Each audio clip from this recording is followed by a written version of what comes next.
Warahmatullahi wabarakatuh. Jumpa lagi di channel saya Yudi Pratama 88. Oke bosku, kali ini saya akan mereview mesin perontok jagung dengan menggunakan diesel etek, diesel bensin 5,5 PK atau 5,5 HP.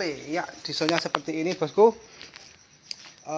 Mesin perontok jagungnya ini posisinya sekarang belum dicat. Ini tempat keluarnya janggelnya.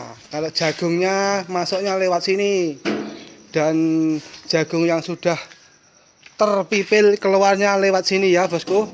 Oke, demikian videonya. Saya akhiri dulu, tunggu uji cobanya setelah dicat nanti. Oke, selamat siang, selamat bertugas, selamat bekerja.